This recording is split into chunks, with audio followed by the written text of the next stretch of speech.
The story follows a college art student named Ben who has just broken up with Susie, his longtime girlfriend. Ben recalls how he and Susie caught up in a big argument that led to the end of their relationship.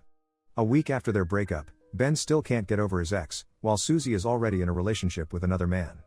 Ben watches as Susie and her new partner show affection at the canteen. Soon after, a man named Sean joins Ben at the table. Seeing that Ben is still thinking about his ex, Sean tells Ben to forget the woman that dumped him. Ben explains that Susie didn't dump him. But instead, she is the type of woman that is always looking for a better one and is never satisfied. Suddenly Sean comes up with an idea. Sean tells Ben to date a girl prettier than Susie to make her jealous. That way, Susie will think that Ben is worth more than others, so she will try to win him back. A while later, Ben is attending his drawing class. While the other students are sketching an old naked man model in front of them, Ben's attention is taken elsewhere. Ben unintentionally catches a glimpse of a beautiful woman in his class. He admires the woman's beauty and begins sketching her on his paper instead. Later at night, Ben returns to his dorm room and recalls the moment he and Susie broke up. In a flashback, Ben reveals that he and Susie break up because of his insecurity. Some days after the breakup, Ben regrets his decision and tries to get back to Susie. But unfortunately, Susie doesn't want to continue their relationship after what has happened. She also tells Ben that she is already seeing another. Haunted by regret, Ben stares at photos of himself and Susie. After the breakup, Ben has difficulty sleeping. He now has more hours in his waking time. With those extra hours, Ben feels that it will only torture him even more because he will have more time to think about Susie. One night, Ben goes to a local supermarket and notices a hiring sign for the night shift staff. Knowing that he is currently short on cash and has too many spare hours, Ben decides to apply for a job there. After Jenkin, the store owner, reads Ben's resume, he decides to hire Ben and welcome him as the new night shift staff. Now that he has a job to occupy his time and attention, Ben hopes this will be enough to keep him from thinking about Susie. While working there, Ben also gets to know his co-worker Sharon and others.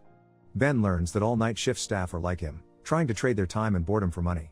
While other employees have their own method of dealing with their time, Ben is slightly different from the others. Because Ben hasn't slept for 2 weeks, he often stares at nothing and dazes away that even his boss scolds him for doing that. One night while working, Ben suddenly can freeze the time. As the world around him is frozen, Ben wanders around, observing anything that catches his attention. Among all the customers that night, one beautiful woman manages to pull Ben's attention. While he admires that woman's beauty, Ben recalls when he first starts admiring women's bodies.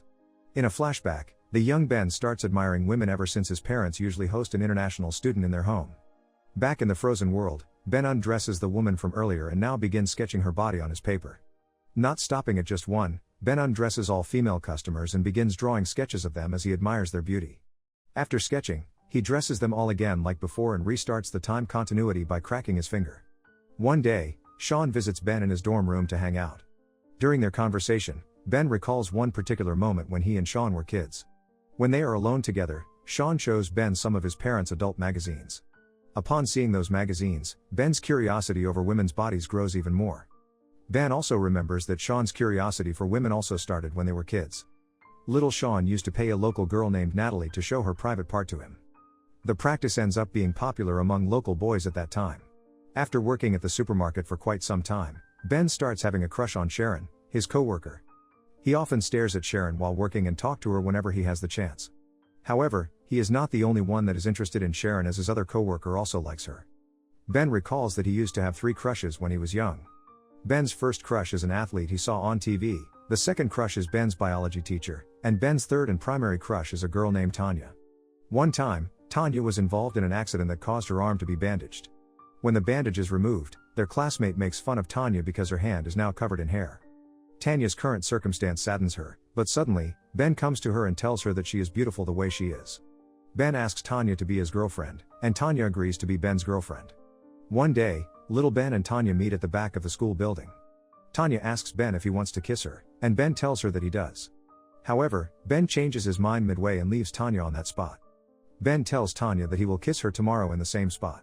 When tomorrow comes, Ben goes to the back of the building to meet his girlfriend. But unfortunately, Tanya doesn't show up to meet with Ben that day. Days later, Ben learns that Tanya and her family have moved to America and settled there permanently. One day, Jenkin is invited to play a football match against his acquaintance. Meanwhile, Ben overheard his co-worker's story of how he slept with Sharon. Soon after, Jenkin shows up to tell Ben and other employees that they will be playing this Sunday night. Ben and the others don't want to play but can't refuse Jenkin's request. On the night of the match, Jenkins' team is discouraged after seeing that their opponent prepares better than them. However, Sharon comes up to watch the game and support her coworkers, making them feel a bit confident. When the game begins, Jenkins' team performs poorly as neither of them has good teamwork or is good at football. With less than a minute left, Jenkins' team didn't even score one goal, while their opponent scored 26 goals. Feeling frustrated by the match, Ben pauses the time and wanders off for a quick walk. When Ben is at a nearby bar in the frozen time, he grabs a drink to refresh his mind. Suddenly, he hears a sound as if something other than him is moving. Ben then decides to investigate the source of the sound. To his surprise, a hooded man suddenly moves and runs away from Ben. Seeing that, Ben realizes that maybe he is not the only person who can freeze time. After that, Ben returns to the football match and unfreezes the time. At the end of the match, Jenkins' team totally lost the game with Jenkins' face injured by the ball. Ben's coworker asks him to take Sharon home while they drive Jenkins to a hospital. After that, Ben and Sharon go to a cafe for a drink before going home. During their conversation, Ben asks Sharon if she is seeing someone else. Sharon then tells him she isn't in a relationship now. Hearing that, Ben is glad he still has a chance to be with Sharon. As the conversation continues, Ben learns that Sharon is planning to travel abroad and live there. Sharon feels a bit embarrassed after telling Ben about her goal, but Ben assures her that it's great.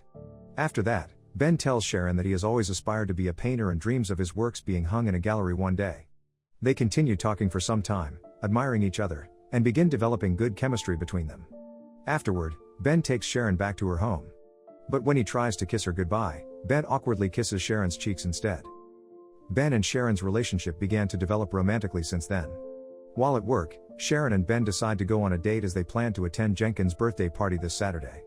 One of their coworkers tries to take away Sharon's attention from Ben, but she ignores him. After that, Jenkins calls all the male employees to his room. Jenkins informs the boys about his birthday party and invites all of them to go.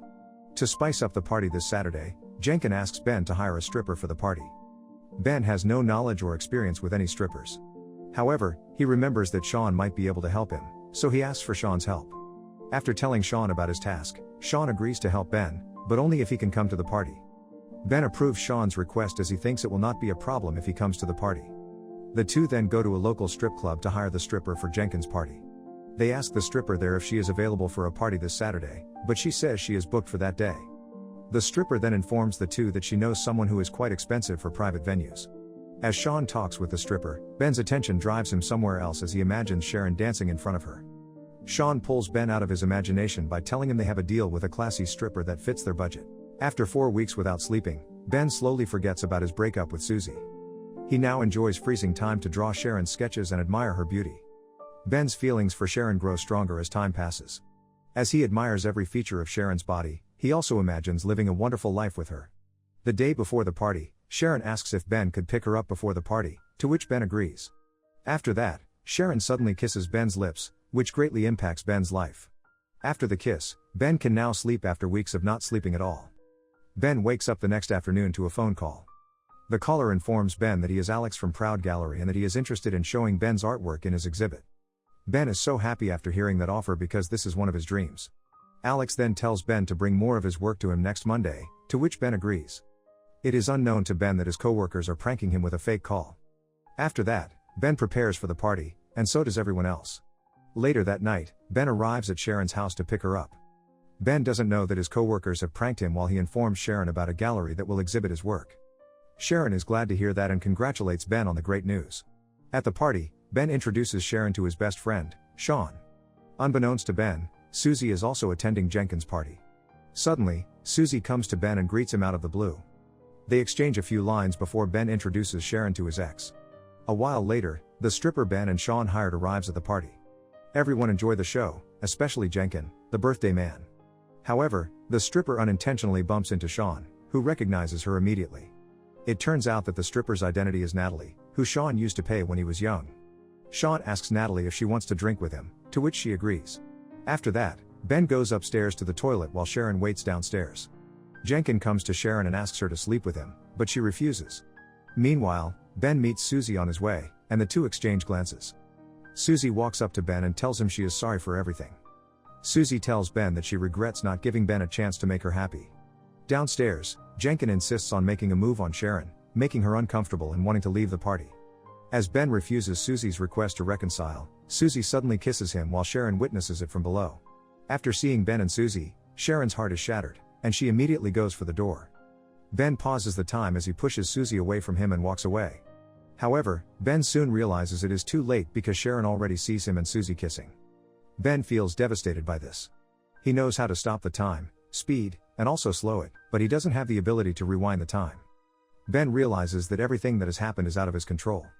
Ben spends days in the frozen world, thinking of how to solve this accident. However, as hard as he tries, he can't come up with a solution. After that, Ben resumes the time as Sharon leaves the party alone. Ben decides to go to Sharon's place to explain the misunderstanding she saw, but Sharon refuses to listen. While Sharon rants at Ben, he feels that the situation is similar to the breakup he once had with Susie. The next day, Sharon doesn't come to work, making Ben feel a lot more uncomfortable. Now that Ben is back in the same predicament of a breakup, he suffers from insomnia again. A few days later, Ben comes to the Proud Gallery to present his artwork. But when Alex meets with Alex, the gallery owner tells Ben that he doesn't remember ever calling Ben at all. Ben soon realizes that someone has pranked him and apologizes to Alex for taking his time.